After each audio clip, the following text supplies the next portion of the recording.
तो पहला current affair क्या है दोस्तों, न्यूज़ में क्या है, India set to integrate rare blood donor registry with e Rakt कोष।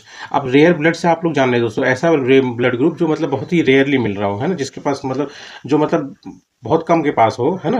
तो उन लोगों में अगर मान लीजिए किसी का एक्सीडेंट हो गया या कुछ हो गया, तो उन उन सबको तभी फायदा होगा जब अगर पहले से ही मतलब वो रेयर ब्लड जो डोनर है उनकी इन्फॉर्मेशन अगर मतलब बैंक के पास या फिर किसी हॉस्पिटल के पास, मतलब ब्लड बैंक के पास अगर होगी तभी, है ना।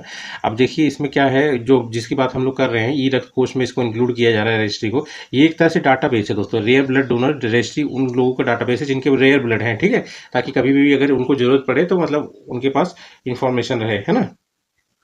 अब ई रक्त कोष पोर्टल क्या है दोस्तों, ये अभी स्टैब्लिश नहीं हुआ है, अभी तो ये स्टैब्लिश हुआ था 2016 में, और अभी तो बस रेयर ब्लड ग्रुप वाले डोनर को ऐड किया गया, उनकी रजिस्ट्री को, उनके डाटाबेस को इसमें ऐड किया गया है। अब इसका काम क्या है, ये किस तरह से ये हेल्प करता है, ये हेल्प करता है, it will help people find blood, ठीक है, and blood banks in India, ठीक है। अब उसके बाद क्या, आल्सो प्रोवाइड डाटाबेस ऑफ, ये न्यूली एडेड है दोस्तों, है ना, ये वाला जो है अभी न्यूज़ में आने का कारण यही है, न्यूली एडेड, ठीक है। मतलब रेयर ब्लड डोनर्स का जो डाटाबेस है इसमें प्रोवाइड किया गया अभी हाल फिलहाल में, ठीक है। और एक और बात जान लीजिए, ई रक्त कोष पोर्टल जो है एक सेंट्रल गवर्नमेंट की ऑनलाइन प्लेटफॉर्म है, और ये पार्ट किसका है, एनएचएम का, नेशनल हेल्थ मिशन का ही पार्ट है ये, ठीक है, इसके तहत ही खोला गया है, ठीक है। और ये सेंट्रलाइज वही हो गया दोस्तों, ये centralize blood bank management system, ठीक। उसके बाद थोड़ा सा हम लोग जान लेते हैं रेयर डोनर रजिस्ट्री होती क्या, वही दोस्तों जिनका मतलब रेयर ब्लड होता है ना। इट इज ए लिस्ट और रजिस्ट्री ऑफ 4000 प्लस डोनर्स, मतलब इंडिया की बात कर रहा हूँ दोस्तों, है ना, with rare blood group in India, ठीक है, क्रिएटेड बाई ICMR NIIH, ये वाला एक संस्था है, इन्हीं के द्वारा इसको क्रिएट किया गया, ठीक है।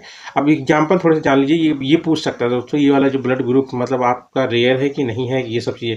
तो मोस्ट जो मतलब फेमस वाले हैं, जैसे बॉम्बे हो गया, ये भी रेयर ब्लड ग्रुप है दोस्तों, बॉम्बे से कन्फ्यूज मत, तो ये प्लेस से बॉम्बे एक रेयर ब्लड ग्रुप है। उसके बाद पी नल हो गया, फिर RH नल हो गया, ये कुछ मतलब एग्जाम्पल है रेयर ब्लड ग्रुप के, ठीक है। अभी जान लीजिए दोस्तों, इन सब की जरूरत क्यों पड़ती है, क्योंकि बहुत सारी बीमारियां जो मतलब ब्लड के कारण होती है, जैसे ब्लड डिसऑर्डर होता है, मतलब इनको 4 कैटेगरी में बांटा गया है, ठीक है।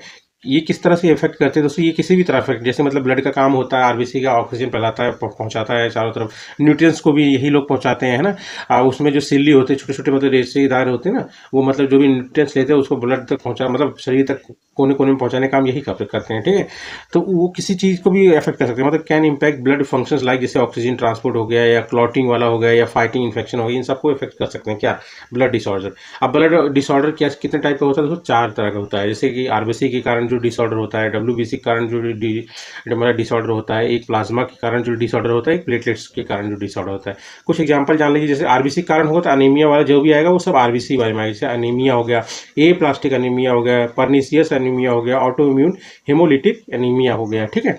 उसके बाद वाइट ब्लड सेल डिसऑर्डर में क्या आ गया दोस्तों, ल्यूकोमिया, काफ़ी फेमस, मतलब बहुत ज़्यादा ये दिक्कत करती है लेडीज़ की, है ल्यूकोमिया, ठीक है। उसके बाद लिम्फोमा हो गया, मल्टीपल माइकोलोमा हो गया, है ना। ये सब बस ध्यान रखिएगा, एग्जाम में पूछ सकता है कि किससे रिलेटेड है, कि किस तरह का डिसऑर्डर है।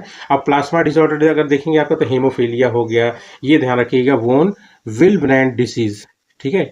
ये दोस्तों ना जो मतलब क्लॉटिंग के लिए प्रोटीन्स होते हैं ना, उनको इफेक्ट करता है, ठीक है। डी क्या आ जाता है आपका, प्लेटलेट्स डिसऑर्डर, इसमें थ्रोम्बोसाइटोपिनिया हो गया, जिससे कि मतलब लो प्लेटलेट्स काउंट हो जाता है और इफेक्ट्स क्लॉटिंग, ठीक है।